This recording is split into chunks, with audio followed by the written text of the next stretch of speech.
This channel does not promote any violent, harmful, or illegal activities. All content provided by this channel is meant for an educational purpose only. Brought to you by V-Guard, co-powered by Sensodyne O Bhimal, বলো কথা Keshari. Associate sponsor Ultratech Cement। অবশেষে গ্রেপ্তার প্রাক্তন প্রধানমন্ত্রী দেবেগৌড়ার ছেলে এইচ.ভি. রেওয়ান্না। মহিলাদের অপহরণ মামলায় তাকে গ্রেপ্তার করল কর্ণাটক পুলিশের স্পেশাল ইনভেস্টিগেশন টিম। গ্রেপ্তারি থেকে বাঁচতে আদালতে অন্তর্বর্তী রক্ষা কবজের আবেদন জানান তিনি। আর্জি খারিজের পরই গ্রেপ্তার প্রজ্জ্বল রেভান্নার বাবা। প্রজ্জ্বল রেভান্নার খোঁজ পেতে এবার সিবিআইয়ের দ্বারস্থ কর্ণাটক সরকার। প্রাক্তন প্রধানমন্ত্রীর নাতিকে বিদেশ থেকে গ্রেপ্তার করতে কেন্দ্রীয় এজেন্সির কাছে ব্লু কর্নার নোটিশ জারির অনুরোধ। অভিযুক্তকে দ্রুত গ্রেপ্তার করতে স্পেশাল টাস্ক ফোর্সকে নির্দেশ মুখ্যমন্ত্রী সিদ্দারামাইয়ার।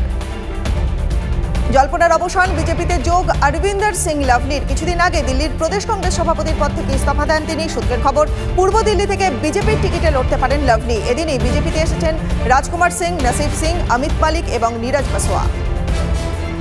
রাহুল গান্ধীকে শাহজাদা বলেন, অথচ নিজে শাহেনশাহর মতো মহলে বসে থাকেন। গুজরাটে প্রচারে গিয়ে নাম না করে প্রধানমন্ত্রীকে কটাক্ষ প্রিয়াঙ্কা গান্ধী। শাহেনশাহ যখন মহলে ছিলেন তখন শাহজাদা কন্যাকুমারী থেকে কাশ্মীর পর্যন্ত 4000 কিলোমিটার পায়ে হেঁটেছেন। সন্দেশখালীতে নারী নির্যাতনের অভিযোগ কি সাজানো? সন্দেশখালী কাণ্ডে একটি স্টিং অপারেশনের ভিডিও ভাইরাল হয়েছে। পরিকল্পনা করে ধর্ষণের অভিযোগ। ভাইরাল ভিডিওয় বিস্ফোরক স্বীকারোক্তি বিজেপি নেতা গঙ্গাধর কয়ালের। ভাইরাল ভিডিও পোস্ট করে বিজেপির বিরুদ্ধে অভিযোগ তৃণমূলের। ভাইরাল ভিডিওর সত্যতা যাচাই করেনি TV9 বাংলা। সন্দেশখালীর ভাইরাল ভিডিও দেখিয়ে সাংবাদিক বৈঠকে আক্রমণ অভিষেকের। পরিকল্পিতভাবে বাংলাকে কালিমালিপ্ত করার চেষ্টা। তৃণমূলের ভিডিওতে মোদি, শাহ, শুভেন্দুর বক্তব্য দেখিয়ে একের পর এক তোপ। 48 ঘন্টার মধ্যে বিজেপি নেতৃত্বকে ক্ষমা চাইতে হবে, দাবি তৃণমূল সেনাপতি।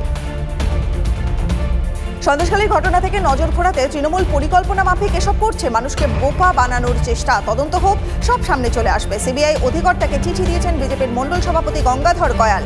অনেক দূর পর্যন্ত জল গড়াবে, হুঁশিয়ারি শুভেন্দু অধিকারী। ভোটবঙ্গে ফের প্রচারে আসছেন প্রধানমন্ত্রী। 12ই মে আরামবাগে জনসভা নরেন্দ্র মোদীর। আরামবাগে বিজেপি প্রার্থী অরূপ কান্তি দিগার সমর্থনে প্রচার করবেন তিনি। 1 মার্চ আরামবাগে প্রচারে এসেছিলেন প্রধানমন্ত্রী। 2 মাস পর ফের হুগলি জেলায় নরেন্দ্র মোদী। শুভেন্দু অধিকারী এবং অভিজিৎ গাঙ্গুলির বিরুদ্ধে এফআইআর। তমলুকের বিজেপি প্রার্থীর উদ্দেশ্যে স্লোগান। অভিযোগ, বিরোধী দলনেতার প্ররোচনায় অনশনরত শিক্ষকদের লক্ষ্য করে ইট ছোড়া হয়। আহত হন 2 জন। এরপরই তমলুক থানায় এফআইআর অনশনরত শিক্ষকদের। যোগ্য চাকরিহারা শিক্ষক এবং শিক্ষাকর্মীদের আইনি সহায়তার জন্য বিজেপির তরফে তৈরি হচ্ছে লিগ্যাল সেল। লিগ্যাল সেলের 5 সদস্যই আইনজীবী। বুধবার থেকে যোগ্য চাকরিহারা শিক্ষক এবং শিক্ষাকর্মীদের জন্য চালু হচ্ছে পোর্টাল। খেতাব ধরে রাখতে পারল না মোহনবাগান। আইএসএল ফাইনালে মুম্বাই সিটি এফসির বিরুদ্ধে লিড নেয় সবুজ মেরুন। টুর্নামেন্টের ইতিহাসে কোনো দল ঘরের মাঠে ফাইনাল খেলে চ্যাম্পিয়ন হতে পারেনি। পরিসংখ্যান বদলাতে ব্যর্থ মোহনবাগানও। লিড নিয়েও মুম্বাই সিটি এফসির কাছে 1-3 ব্যবধানে হার সবুজ মেরুনের। Brought to you by V-Guard, co-powered by Sensodyne O Bhimal, বলো কথা Keshari. Associate sponsor Ultratech Cement।